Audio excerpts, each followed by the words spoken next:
हर हर महादेव दोस्तों। रिया और आरव एक ही कंपनी में काम करते थे। 10 साल तक दोनों रोज एक दूसरे के सामने रहे। रिया के दिल में आरव के लिए प्यार था, लेकिन आरव हमेशा उसे सिर्फ एक सहकर्मी समझता रहा। रिया कभी अपने जज्बात जाहिर नहीं कर पाई। एक दिन उसने हिम्मत करके कहा, आरव, अगर मैं कहूँ कि मुझे तुम पसंद हो। आरव हल्का सा मुस्कुराया। रिया, तुम बहुत अच्छी हो, लेकिन मेरे दिल में तुम्हारे लिए वैसी फीलिंग नहीं है। उस दिन रिया मुस्कुराकर वहाँ से चली गई, लेकिन अंदर से पूरी तरह टूट चुकी थी।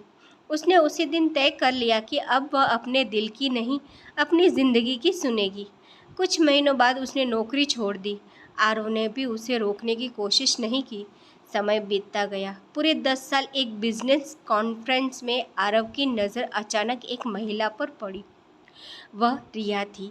पहले से कहीं ज़्यादा आत्मविश्वासी, शांत और सफल।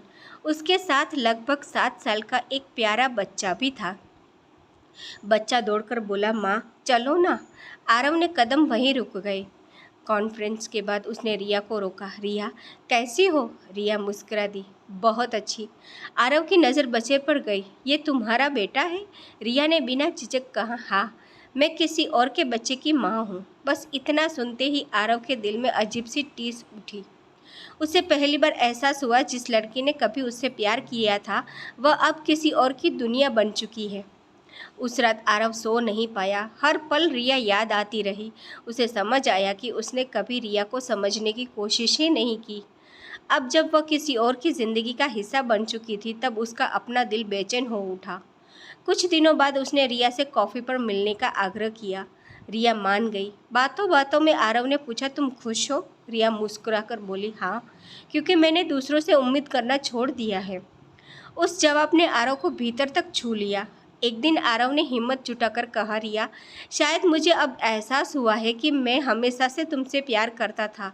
रिया शांत रही, फिर बोली, आरव, प्यार सिर्फ एहसास नहीं, सही समय पर लिया गया फैसला भी होता है। आरव ने सिर झुका लिया। उसी समय रिया का बेटा दौड़कर आया और उसका हाथ पकड़ लिया। रिया मुस्कुराई। चलो बेटा, घर चलते हैं। जाते जाते उसने पलटकर कहा, तुम्हारे सच ने मुझे कभी खुशी नहीं दी, लेकिन मेरी नई जिंदगी ने मुझे जीना सिखा दिया। आरव की आंखों में आंसू थे। उसे समझ आ चुका था कि देर से जागा प्यार हमेशा मंजिल तक नहीं पहुंचता।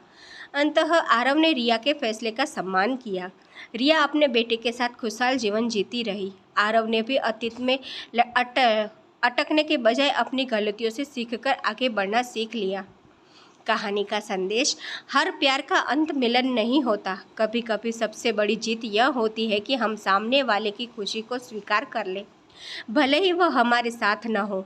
अगर आपको ऐसी रोमांटिक और इमोशनल कहानियाँ पसंद है तो वीडियो को लाइक करें, चैनल को सब्सक्राइब करें और अपनी राय कमेंट में ज़रूर लिखिए। Thank you for watching.